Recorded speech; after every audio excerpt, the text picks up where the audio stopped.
to go interview some of the Baltimore Ravens tonight.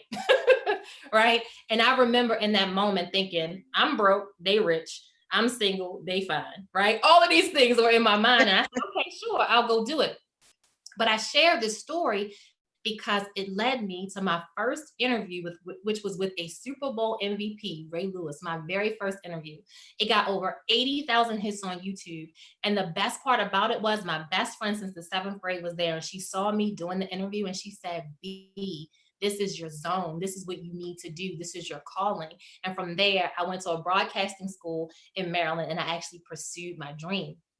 So I want you guys to really think about how you're compartmentalizing the failures in your life or the things that you feel like may not have been successful, and really think about how can you reshape that to make that work for you. In that moment, I realized that I had so much gifting that I hadn't tapped into because I was living somebody else's dream. I was doing what was safe, but I wasn't doing what I had known I wanted to do since I was 15. And taking that journey of becoming a journalist, was it easy? Absolutely not. But the pivot of my perspective led me to my dream.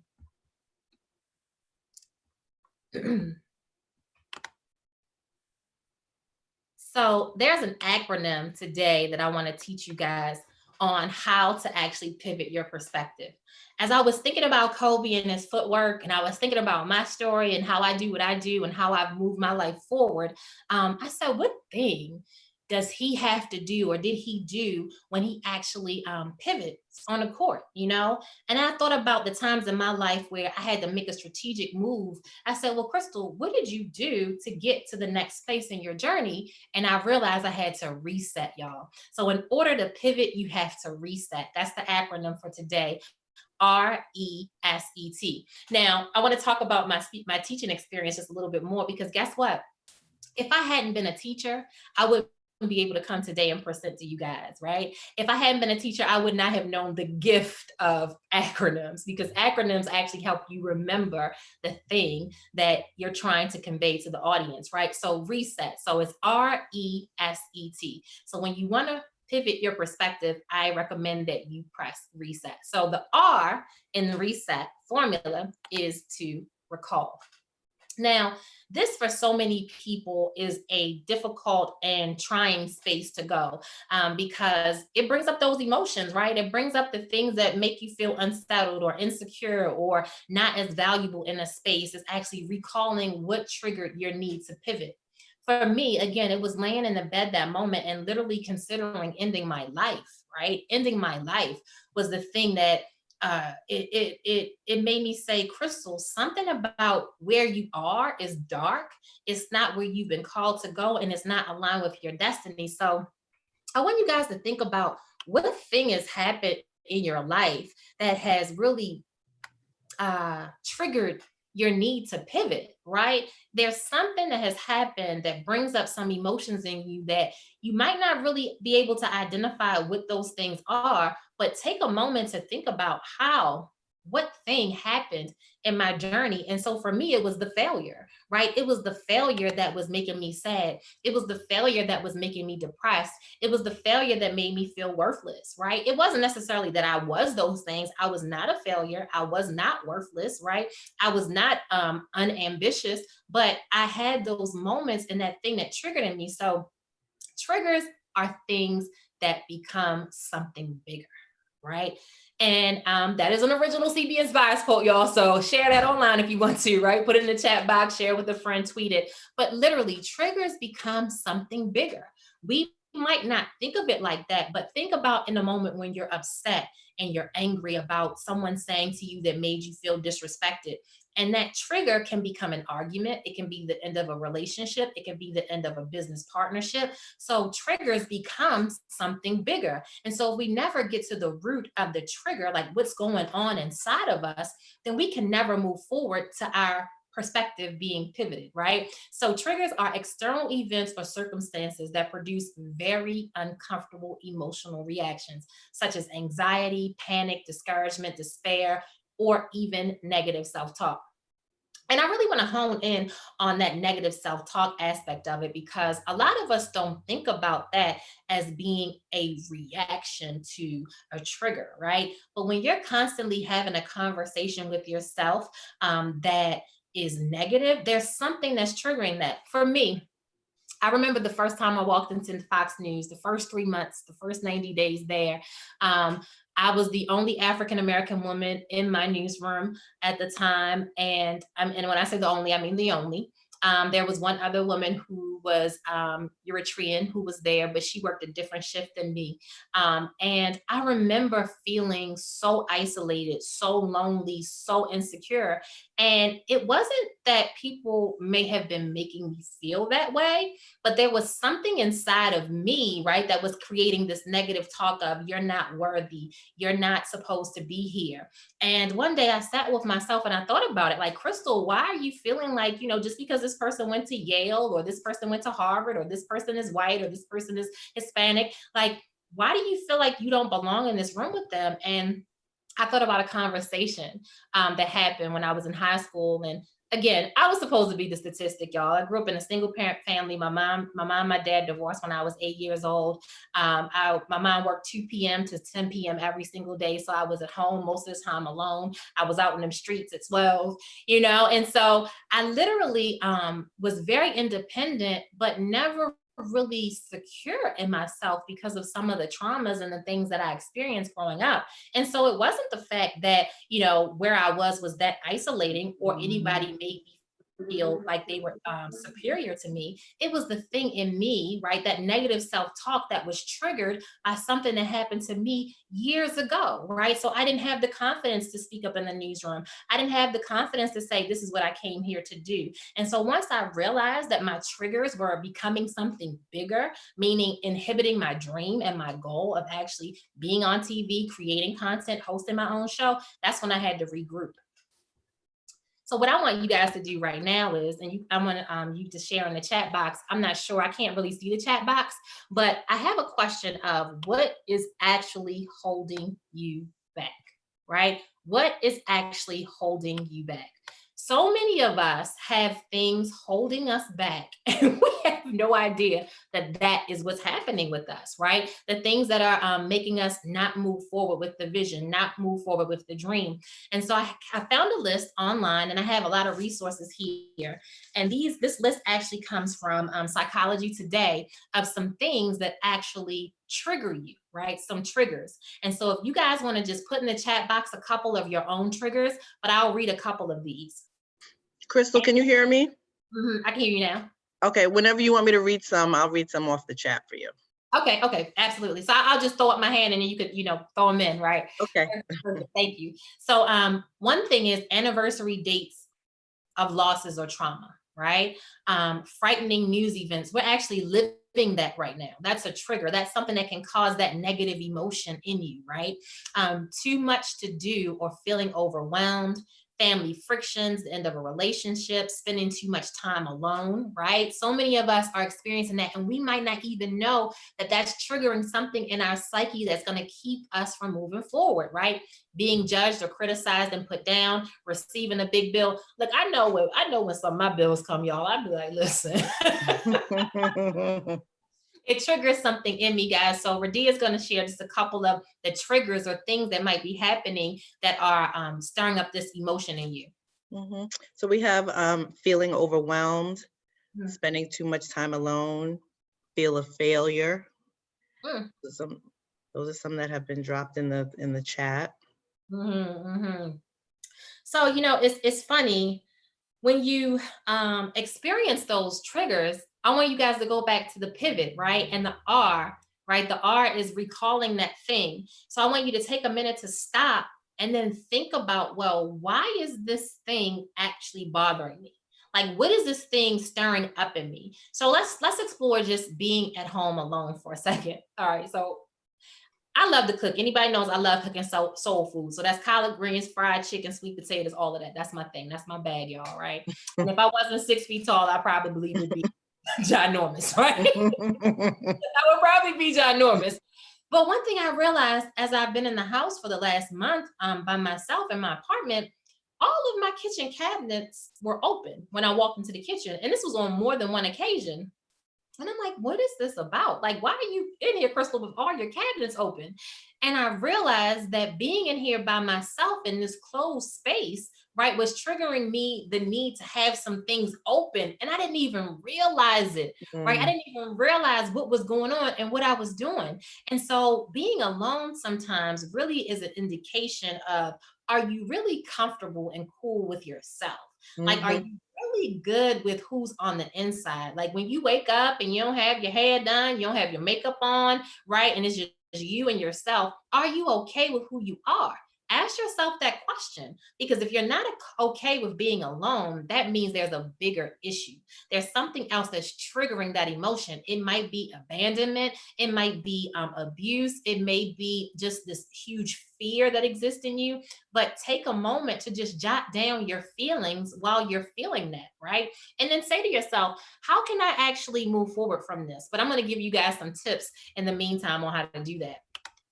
So once you identify the thing that's holding you back, you have to really get in tune with expressing your emotions, right?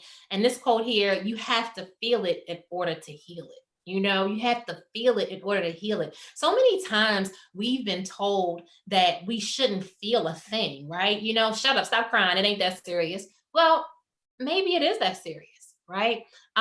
You shouldn't be worried or concerned about that.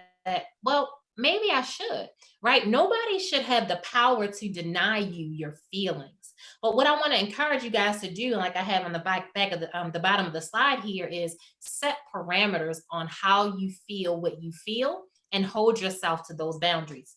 What I mean by that is, statistically or scientifically or whatever one it is, they say that feelings typically only last for 3 seconds. It's either 3 seconds or 3 minutes. Either way, it's a short period of time. It's let's say it's 190 seconds. And then they say whatever you do after that 3 minute or 3 second window is what you choose to hold on to. Right? It's what you choose to hold on to. Think about when a friend or a family member or a colleague has offended you, right? And how you felt in that moment, but then that turns into something way bigger. I can't stand this. You send in emails and all caps and exclamation points, right? That's because you felt the emotion, but you never let it go, right? You felt it, you held on to it, and now it's become something bigger. So, in order to heal it, you have to feel it. Give yourself a moment to feel it, but then give yourself a boundary on how long you want to feel it. I remember at one point in my journey, my grandmother, who I was extremely close to, she suffered from some mental illness. I was raised in the house with her. And when she passed away, it was kind of like I lost my mother, because she was the person who was there with me most of the time, even though she was mentally ill. And I literally was extremely depressed about her passing for years, for years. And I remember one day waking up on the couch, and it was like something woke me up, and it was a talk on television with Joyce Meyer. And Joyce Meyer said, there is a period of grief that you should have and normally grieve, and that's a 3-month period. And then after that, it becomes a systemic issue within you that is not psychologically healthy to keep feeling that same pain, right? To keep reliving it over and over and over again, to have that same rawness. No one's saying not to grieve, but they're saying put a parameter on how long you feel it and then make a decision to heal it. So think about those things that you haven't healed from, and then write down those feelings, and then think about how you can put those feelings into perspective.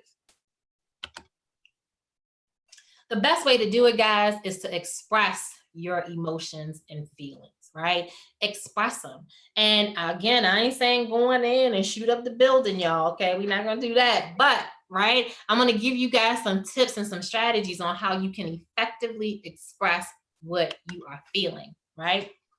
So, people always tell you get over it, move forward from it, don't think about it, it's not that serious.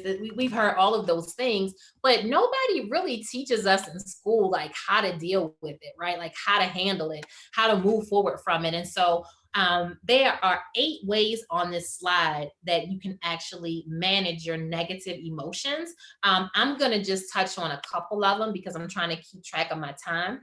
But also too, throw in the chat box a number of how you actually manage your negative emotions. And if you're not managing your negative emotions, these are some recommendations on how you can do it. So I'm just going to tackle a couple of them really quickly. And then I want you to put in the chat box how you actually do that in your journey.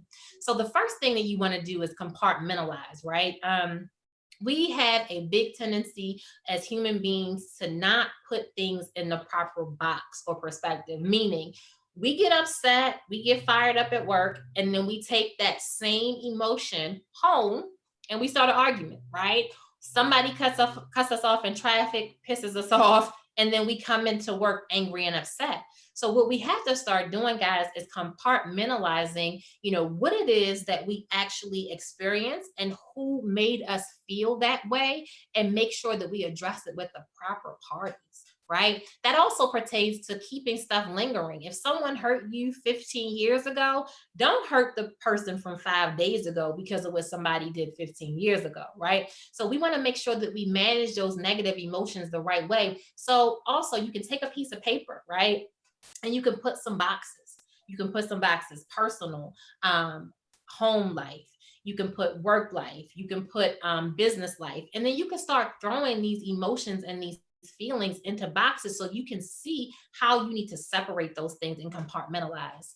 Another thing that works so good, and I thought it was a joke until one of my good girlfriends, who's a yoga instructor, Arnie Better, she's a dynamic yoga instructor out of Baltimore, and she taught me the powerful thing of just taking a deep breath, and those cleansing breaths, right? Those cleansing breaths, 4 seconds in through the nose, 4 seconds out through the mouth, and how you can actually relax in that moment. A lot of times this anxiety builds up in us, this fear, this anger, this disappointment, because we haven't really cleansed ourselves of the feeling, right? We haven't cleansed ourselves of the feeling. And so we keep it lingering for so long. So you can practice some relaxation techniques like deep breathing, and those things will help. One of my favorites, I always tell my boyfriend, baby, you need to do the 10-second rule, okay? You need to do the 10-second rule, because the 10-second rule really taps into people who get angry and frustrated more often than not. And trust me, I have been one of those people. I am still periodically one of those people who can get angry and frustrated. And so the 10-second rule is where you just take 10 seconds. I don't care what's happening. You could be in the middle of the newsroom. You could be in the middle of, dinner. You could be in the middle of an executive boardroom. Sometimes you have to take that 10 seconds to process what's going on. Walk away from the situation temporarily. We're not running. We're just taking a little break, right? Walk away from that for a brief moment and then just count to 10. One thing, when I was feeling extremely isolated when I first came into the newsroom, I really didn't know how to process being the only Black girl in the newsroom. Like, I all Black everything when I grew up. I went to all Black high school, all Black neighborhood, all Black college, HBCU in the building, all of that, right? And I ended up in corporate America as the only Black woman in the newsroom, and I just didn't know how to process the things that I may have been seeing and or experiencing, right? And so, of course, the default emotion is to say, oh, this is just a racist situation. This is just a toxic environment. But what I had to do was take that moment. And what I used to do, I would go into the bathroom and I would pray, right? Or I would go into the bathroom and I would put on some gospel music, or I would go into the bathroom and put in some inspirational thought leader and just listen to them for about 10 seconds just to change my energy around the thoughts and the feelings that I was having. And then I would go back and I would be less angry. I would be more aware of what was happening. And then I could process things more in a positive way. So guys, if you have any techniques on how you manage your emotions, share them. If you're struggling with how you manage your emotions, I'm going to talk a little bit later about some things that I have available to help you with those things, but share what you're feeling. But the last thing in this set that I want to talk about is number 4, guys. Clarity first, right? Clarity first. They say most people listen to respond and not listen to understand, right? So that means that as someone is talking to us, we think about what we got to do, what we going to say back to them because we don't like what they said. And we done had a whole mental conversation with someone, and now we're about to respond, but we're not actually listening. And so in that process, when you're feeling a negative emotion, something's been triggered inside of you, right? I want you guys to actually say, I'm sorry, could you repeat that? Or could you say that to me another way or in a different way? I'm not really understanding what you're saying. So you can get that level of clarity, because we more oftentimes than not will jump to what is our default emotion that touches on that trigger that we have. So when you seek clarity, most of the time, before you send that email in all caps and exclamation points, just circle back and say, I didn't get what you were saying. Could you explain that to me again? I just want to make sure that I heard you okay. And that way, you know, you can proceed with that negative emotion and make it something productive and not toxic. So guys, throw in the group, in the chat, what 2 things that we covered so far. The R stands for what? Recall, right? So I want you guys to recall the trigger, right? Recall what the trigger is, right? If we want to pivot our perspective, the next thing you want to do is make sure that you express your emotions. That's what the E stands for. And now we're going to go to the S, right? The S of this is so important. We see this a lot of time in leadership conferences. We see this acronym SMART, right? So you want to set your intentions. The SMART model is you want to set intentions that are specific, measurable, achievable, realistic, and timely. I don't have time to actually go into the SMART model. You can just Google it. It's everywhere on the web. But when you set your intentions, make sure that they are smart. Make sure that they are smart, right? In setting those intentions, I remember one time, and again, I have been so honored to be on a journey of a girl who grew up in West Baltimore, where my high school administrator said to me, you're actually going to college? I didn't think that you would get out of high school, to actually being in a newsroom in the #1 market at the #1 cable news network, interviewing some of the biggest people in the world. And for me, that has been such a major blessing. But when I interviewed John C. Maxwell on his book, Intentional Living, if you feel like you are living a life that doesn't have any specific action or vision, get the book Intentional Living. In that interview, and you guys can go to you could just put in Fox News and then John C. Maxwell, and it'll pop up, right? Fox News, John C. Maxwell, Crystal Berger, and our interview will pull up. But one of the most powerful things he said in that interview was, no one ever achieved anything significant by being unintentional. That resonated with me so much in our interview, because I thought about it like, hey, if I want to lose weight, I got to be intentional about it, right? If I want to actually get married, I have to be intentional about it. If I want to start a podcast, if I want to build a business or a brand, or if I want to go to an executive level in my organization, I have to be intentional. And so what you have to say to yourself and pivoting your perspective and setting your intentions, ask yourself, am I being intentional? Right? Am I being intentional? We oftentimes like to talk about what we doing, how we making a move, we get in the bag or whatever however you want to frame it. But how are you actually being intentional with what you're going to do, or what goals you're setting, how you want to move forward with your life? And this is not just about professional life, guys. This is about your personal life. This is about your financial life. This is about your spiritual life. How are you being intentional about the things that you say you want to do? The 3 things down the bottom are some things that actually have helped me on my intentional journey. The first one is to add value. And it might sound a little corny, a little cliche, but I knew in coming to New York and shifting my life, right? Literally, I say my story is from America's neighborhood, Baltimore City, to America's newsroom. I knew that I wanted to add value. I saw things in my community. I had a nonprofit organization when I was in Baltimore called Sisters Empowerment Foundation. I saw the disparity with young women and girls who were getting infected with HIV and AIDS, and all of this was related to their self-esteem. And I knew that I wanted to add value no matter what space I went into, that I had to add value. So that's one way that you can actually be intentional. And if you feel like you're not adding any value, Radie, are you still there? Because I see the circle going on my I'm here. Okay, perfect. You're good. Okay. I want you guys to think about, how can I add value? And if you're in a space and place and time where you're not adding value, that means you're being unintentional about it. So think about that. And it doesn't mean you have to leave that space. It means that either you weren't thinking about adding value or you didn't perceive that as something that was necessary to be intentional, but it does. You think about Kobe Bryant, right? Even though he had massive success on the basketball court and all this wealth, he still found so many different ways to add value in his community with young people, with adults, with the coaches, with leadership professionals. So think about how you can add value. Also, you have to be decisive in order to be intentional. Look, it's just like when you go out on a date with somebody and y'all talking about the future and you're like, and somebody asks you, oh, well, do you like them? Are you interested in this? Like, I don't know. Well, really, that's because somebody in the equation hasn't been decisive, right? You have to be decisive, make a decision. I knew that when my VP at the time came to me and said, Crystal, what kind of content do you want to create? He didn't have to ask me twice. I said, oh, I want to make a podcast. There was no in between. He was like, and well, what do you want to cover? I want to cover inspiring stories of all kinds of amazing people. And he was like, oh, okay. So I was decisive about what I wanted. And because I was decisive with what I wanted, he was actually able to help facilitate the thing that I wanted to do. And so a lot of times we are on these journeys of blaming other people, having expectations that aren't realistic, but it's because we haven't made a decision to be clear on what it is that we want. Right. And so when you're trying to pivot your perspective and you're actually setting your intentions for where you want to go, think about how you can be more intentional and you want to take action. You want to take action. We can plan all day, we can talk all day, but if you never take action on the thing that you want to be intentional about, you're being unintentional.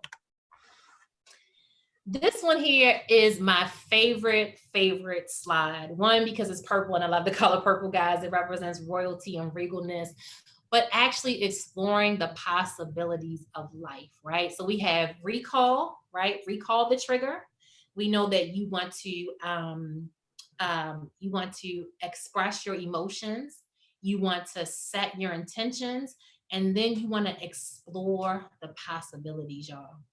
And I say that this is my favorite slide because, again, it goes back to my story and what people said was my life was supposed to be. They said that that's not possible for you. And what I realized in all of the naysayers and all of the doubters, I realized that impossible just meant that I am possible. Like I always knew that I had greatness in me, no matter what people said, no matter how dark and low my season was in my life, no matter how confused I was, I knew that there was some greatness in me. And I knew that I had to make a decision at some point to pivot and explore the possibilities of what my life could be. When I was laying in that room suicidal in my mid-20s, literally 32 cents in the bank, like literally Jaguar repossessed, people not calling because you not balling no more, right? All of those things. And I realized like, this is not what my life is supposed to be. And in that moment, when my friend came into that class, right, all of us were on unemployment. All of us had experienced significant loss in this season. This was during the big financial crash. And I could have said no, right? Even though I knew I wanted to be a journalist and I knew I wanted to be on television, I literally could have told him, no, I don't think that that's possible for me. But because I was open to exploring the possibilities, it led me to my dream. It was such a non-traditional way. I didn't have to go to South Carolina and run around with backpacks on, chasing storms, right? Making $2 a month, right? I literally came to the #1 market and the #1 cable news network from literally having no TV media experience. I had one internship that was a 6-month internship at a news sports department at a WJZ local CBS affiliate in Baltimore. And it was because I was open to exploring the possibilities of what my life could be, right? And not where my life was in the moment, that I was open to actually pivot my perspective. So when you think about exploring the possibilities of life, this is such a critical thing for us to really tap into. And I have this list here about how you can really do some introspection on how you can create this life that you really, really want, right? Ask yourself, are you compromising or sacrificing? And I love these two words because they oftentimes can be put into a negative context, right? But The one that is the most important is that you have to make sure that you are not sacrificing who you are, right? You're not sacrificing who you are, meaning we all have to compromise at some point. We do not live in a bubble, right? Like the boy in the bubble, Michael Jackson. Now I'm showing myself my age, right? But literally, there are going to be times in your life where you have to compromise. There's nothing wrong with compromise in business and personal relationships at work, right? You have to compromise with family, but are you sacrificing yourself? Is there a part of you where you feel like you have totally betrayed yourself? I think about when I was in law school, though I met some of my best friends on the planet while I was in law school, I literally was sacrificing my dream, pursuing something that was not what I wanted to do. It wasn't who I was called to be. And I realized this sacrificial moment is not really going to get me closer to my dream, right? And what I really want to do in the life that I desire. And then after you think about if you're compromising or sacrificing, ask yourself, what is it that I'm compromising or sacrificing and why? Is it because of a familial pathology of what people in your family told you would be socially acceptable, right? Is it because your societal standards say you should be at this point in your journey that you're actually sacrificing yourself? And then ask yourself, why am I doing this? And then say to yourself, how can I make my life over? Right? How can I make this area of my life over? It's really about being decisive, right? And making that decision, taking action on it. And if you're kind of confused about if I'm in the right space and place and time in my journey, ask yourself what things make you smile, right? For me, this makes me smile, right? This makes me smile. Helping people, being on camera, sharing my knowledge, right? Talking to dope, amazing people. I was in here during quarantine producing my feature that airs on SiriusXM channel 115. So if you missed it, guys, check it out on the weekends. Shameless plug. But I was editing my last interview with Jay Williams, who was a huge, he was the #2 NBA draft pick in 2002. He made a decision to ride his motorcycle during the first season, and he literally had to learn how to walk the first 3 months of what was supposed to be his breakout NBA season. And I was listening to his interview and I was like, man, I'm so good at this. Like, I'm so dope at this. This is so much of who I'm supposed to be. And I thought about when I was in law school, reading those briefs and torts and reading about contributory negligence, how much I hated it. Like, I hated it. It didn't make me smile. So think about the things that you're doing in life. Do they actually make you smile? And then ask yourself, what is it that you've always wanted to do? Again, I think about that little girl that was 15 years old writing in her journal about Ananda Lewis. And that was the thing that I always wanted to do. So just think about those questions and just say, how can I start on my journey to pivot my perspective? And think about what the most important thing is, what would your life look like if you actually created what you really, really want? Like, what would life look like? Like, what would it feel like, right? And then think about what's stopping you, what's keeping you from getting there. And the last and most important point of this acronym, so it's R is recall the triggers, E is express the emotions, S is set your intentions, E that we just did was what was it, y'all? Drop it in the chat. Explore. Explore the possibilities, right? Explore the possibilities. But more importantly, after you do all of that, guys, you've got to take the steps to manifest your pivot. It's not going to happen if you don't take the steps. You could talk about it all day. You could daydream about it. You could journal about it, right? You have to actually take the steps. And we think that taking the step is all about setting the goal. Well, we already did that, right? We already set our intentions on what we wanted to do and how we wanted to pivot our lives.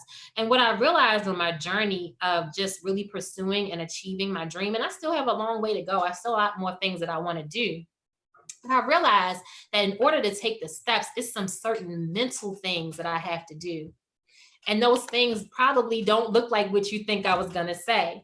There are a couple of steps here, guys, to really get you on your journey, to really help you take the steps to really get where you want to go. And it's all about what's happening inside of you. It's not about setting a goal. It's not about making a move and getting a bag. It's not about, funding. Of course, all those things help on the journey. But taking the steps, one thing is all about the personal wellness. It's all about where your mind is. Because if your mind isn't right, you can't be of service to anyone. It's funny. I don't know if you guys can see my mug, but my mug says, My cup runneth over. And it's one of my favorite scriptures is Psalms 23:5. My cup runneth over. What I learned about life and trying to help other people is if my cup isn't running over, I don't have enough to give to other people. I don't have enough to grow any vision of mine because I'm empty, I'm depleted, I'm not full, right? And so, what I want you guys to do every single day, I don't care what's happening in your life, is commit to doing everything on your daily maintenance list. If you do not know what your daily maintenance list is, I want you to create it right now. This is a key thing to pivoting your perspective. What does it take for you to maintain no matter what's happening in the world, whether it's COVID-19, whether it's a layoff, whether your wife just walked out the door, right? What is the thing that's going to help you maintain? What does that list look like? For me, I get up every single morning and I read my Bible. Like I do it every single morning because I needed to put my life in perspective. Every single day during COVID, I get up and I take a walk at 1 p.m., except for today because I was getting dolled up for y'all. But I actually take a walk every single day. And I say that that walk is going to be 30 minutes. And most of the time it turns into an hour and 15 minutes. And I look at all the beautiful things, even in the concrete jungle of New Jersey and New York. I just look at the beautiful things like the cherry blossoms and the blue sky or even the skyscrapers. And I make a commitment to doing those things every single day because that's what I need to maintain. Some people's lists may be longer and more grand. Some of them may cost a lot of money, but for me, they're very simple, right? It's just literally me getting up and praying, going through my day, and then taking my walk and keeping myself on schedule. That makes a big difference in my daily maintenance. And guess what? No matter what happens in the world, again, COVID-19, boyfriend dropping me, whatever it might be, right? I'm always going to maintain, right? Because that's my list that doesn't have anything else to do with anyone. The next thing in taking the steps to actually resetting and pivoting your position is identify your support system and simply ask them to listen. Guys, you have to have someone in your life that can just listen to you, right? Not give you feedback, not get you fired up, not give you another task to do, just someone that will listen. One of my best friends, Shantae, she's a pharmacist. We've been friends since the 7th grade. This girl has the art of listening. She might not even be listening to me most of the time. Okay, but in my mind, she is listening to me. You know, I can call her at any time of the day and she will just pause and listen. If there's somebody in your life that really just is that person for you, drop their name in the chat box or send them a text and tell them that you're enjoying this workshop. But think about that one person that actually is in your support system that can just listen, right? Because this person is the person that just kind of helps you get through the day. Step 3 is do at least a half hour of relaxation or exercise a day. Like I said, for me, and this takes me back to number 1, every single day I'm going to do my walk. And that's 30 minutes. 30 minutes is always my goal, but I always go a little bit further. But you have to do something to really get your endorphins going, right? Especially during this time where you're feeling alone, you're feeling that anxiety.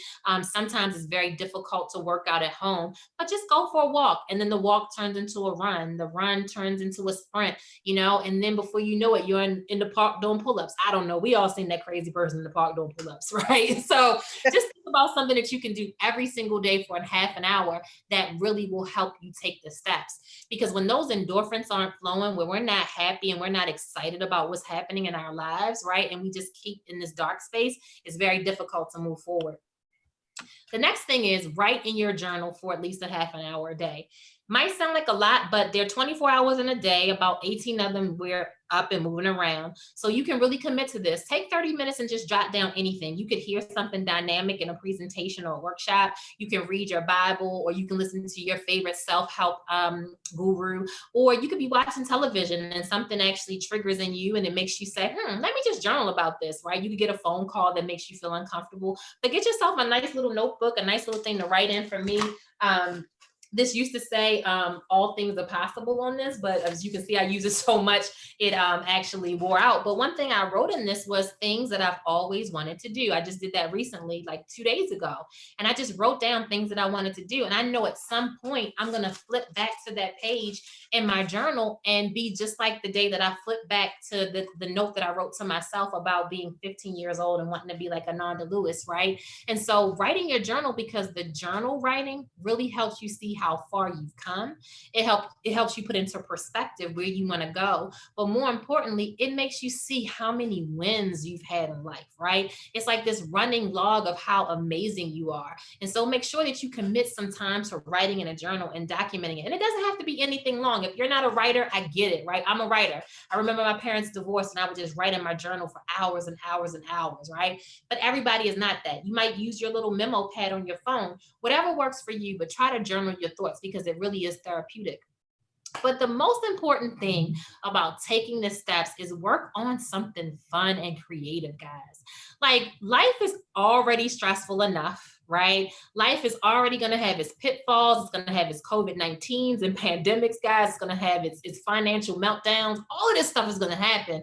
So try to commit to yourself to actually doing something fun and creative at least an hour a day. Something that makes you laugh, even if it's just playing with your kids in the kitchen, something to get your perspective right so you can pivot accordingly.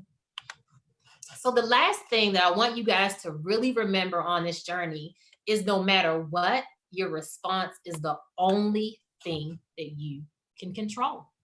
If you don't recall the triggers, if you don't express your emotions, if you don't set your intentions, if you don't explore the possibilities and then take the action steps, then you are not going to have the proper response to pivot your perspective. So I want to encourage everybody to really think about that. And I'll end with this question that we started with in the beginning.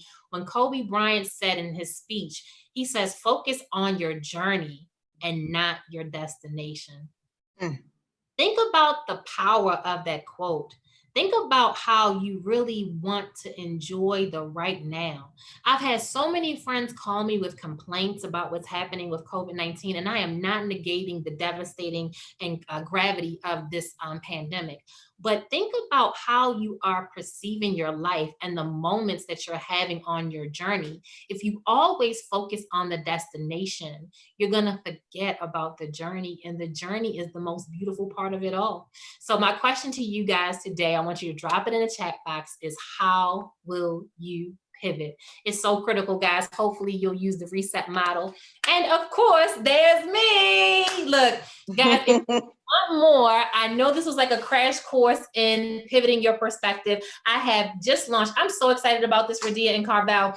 I just launched my Be Extraordinary boutique, right? It's Be Extraordinary. So beextraordinary.shop. I want you guys to go there and just see all of the fun products, all the things that I have to build the conversation. If you have a need, you can start your journey with me. I'm going to bring it up because I'm just going to be me. If it looks good, I don't know if it does. But if you go to the shop, guys, you'll actually see some things there that I have a great offer for you guys where I'm talking about a journal, and then you get to do a consultation with me on how you can actually create your prosperity plan for 2020. This is a perfect time to dive in, and we'll do a 30-minute chat. All these things are available there. I have affirmations that you can download. You can say in the morning if you just need a little tidbit of motivation, affirmations to talk about confidence and joy. But what we have to know is that our journey is up to us, guys. And if we think about the late and great Kobe Bryant, guys, though he only lived 40 years on this planet, his impact was massive because he made a commitment, right, to the pivot, right? No matter what was happening in his life, when he had public scrutiny, when some things went wrong in his marriage, when he wasn't at the top of his game, even though I always remember him being at the top of his game, he always knew that he could just pivot. He could stop, he could think, he could reposition himself, and then he could execute. And that's what I want you guys to do. So please go to beextraordinary.shop, get something, give the gift of inspiration and prosperity to someone else. And hopefully you guys will engage. And the last thing that I want to mention, guys, before I end and take some questions, hopefully we can take some questions. I am actually going to be doing a chat with a Fortune 500 CEO on my Instagram at CB Inspires. So please go and follow me. We're going to do the conversation on Thursday, May the 7th at 7 p.m. His brand is in every single supermarket that you see on the planet. He's actually been a great mentor to me. And we're going to have a conversation about the pivot because he suffered from a stroke. They counted him out. He had to learn how to walk and talk again. And he grew his company to the biggest company. You guys just got to tune in so you can hear the story. So go to at CB Inspires and follow me. You can go and subscribe to my store in my shop and get more. So hope you guys enjoy Pivot Your Perspective. Let's talk about about it. If you have any questions in the chat box, I would love to engage in conversation. I know we're supposed to be done, but Radia and Carvel know I always go over. No, it's fine. It's fine. No, it's fine. April Greenwood. Completely fine. Hold on one second, Carvel. April Greenwood had raised her hand and I didn't want to stop your flow. April, if you still want to ask your question, I'm going to unmute you. I know. I was just giving kudos to Crystal. Thank you so much for inspiring us today. I know that we're all home and, you know, in different work situations, and you were just such a ray of light. So I just wanted to thank you. Sorry, Radia. No problem. I hope all is well, April. We'll chat soon. Absolutely. Thank you guys so much for hosting this. It was just a pleasure. Oh, good. Happy you enjoyed it. People. Thank you. Any other questions, guys? Okay, let me see here. I just want to see the name. Oh, Katia, she's on our board. She said, this was great.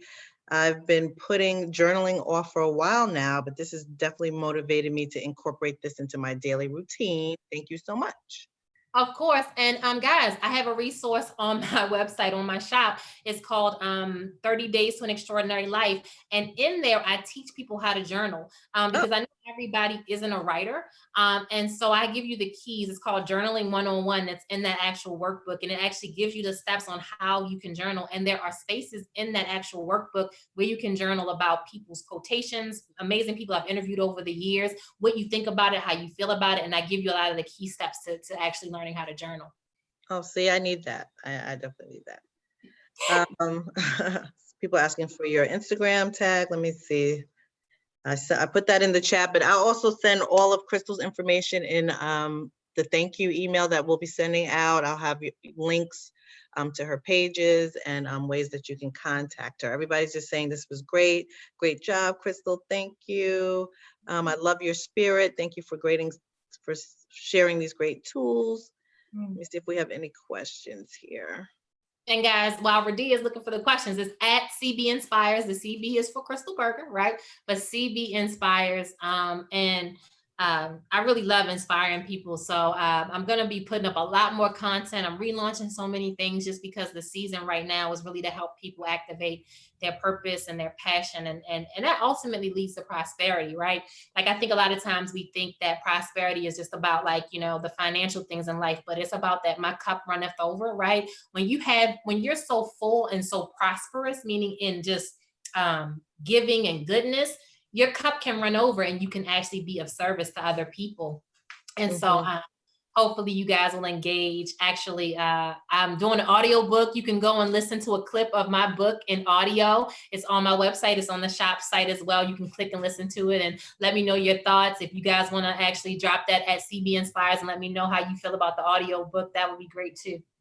Wonderful. And Lakeisha, another NAMIC president, you met her down in Miami. She said that I really learned a lot during this session and I have what I need to pivot. There's some things to consider and I will be focused on the letter T. Yes, taking action, girl. Listen. Yeah, you got to take action. So much about our journey is taking those action steps, and we can have all this amazing greatness in us, but if we don't take action on it, like, no matter what our past look like, no matter what people said about us, it doesn't matter. Like, that stuff is irrelevant at the end of the day because it's your journey, right? So if you don't ever take action, no one will ever be able to experience your goodness and your greatness. Yes, yes, yes. I think that's it for the questions. Is there any last questions before we let Crystal go? I want to say thank you guys so much for giving me your time today. It has been an honor to be with NAMIC. This is my first virtual workshop. It is a different, Radia and Carvel both know I vibe off of people's energy. Yeah. So this is a different medium for me. So I would love also to, guys, if you would just go to the website and just tell me how you felt about it. Anything you feel like I could perfect in my process, you know, if there's any way that I could bring more tools and resources, I really would appreciate that feedback as well. Yes, this was great, Chris. Yes. Thank you So so much. amazing. Amazing as usual. I had my notes, writing my notes. I'm getting this Right. journal. What else do I need? Let me know what else I need Listen, you to need get those my life daily together. look, wait a minute, Radia, you better go to that site, get those daily affirmations. Like, I'm gonna give you a discount code though, right? So I need it. daily affirmations. Dropping daily gems. Yes. Who's the giveaway? Who was our furthest person? Oh, Oh. so the furthest person was actually Jesse Meza in Los Angeles. Woo! You need to enter your email in the chat and Yes. go from Jesse, there. drop your email. You're getting a goodie prize from Crystal. Drop your email, Yes. Jesse. Yes. Don't miss out. Yes, I'm putting together something dynamic. I believe in, really just being grateful for people and what they do. And if you're on the West Coast, that means you're 3 hours earlier than us. So that means that you're probably up in your pajamas watching this. So Jesse, thank you so much. And I'll send you a gift so you can actually enjoy a little bit more of CB Inspires. I would love to see the chat and just the comments or screenshot. But yeah, man, thank you guys so much. Radia and Carvel, you two are really dynamic, guys. Hey, y'all. Thank you. Look, throw some hand claps because I want to say this and I want to share this with the group. Even major corporations with huge budgets aren't doing what you guys are doing. I always say that you guys are visionaries. You guys do something so dynamic in this space that I haven't seen from, like I said, major corporations. And I know you guys do this just like truly out of the desire to be of service. And so, for the folks who are on here, y'all, drop them a line sometime, maybe send them some business when you can for their efforts, because it really makes a difference when you have people that sow good seeds. They still need to be inspired as well on their journey. So guys, make sure you guys do those hand claps. Hey. Thank you. Thanks, Crystal. Thank you so much, All right, Crystal. everyone. Thank you so much. We really appreciate it. Everyone, please stay well. Take care of yourselves. Get that vitamin C, you think. Yes. Apple cider vinegar tea. Stay healthy. We want everyone to come out the other side of this, as you entered. Stay home just a little while longer. Stay home, guys. Stay home. We have another webinar week with Belma McCarthy, who will be dropping some information about just how to maneuver your career and stay on track during this quarantine. So that's going to be interesting. So sign up for that if you haven't. That one is getting close to being sold out as well. So you need to sign up while you can.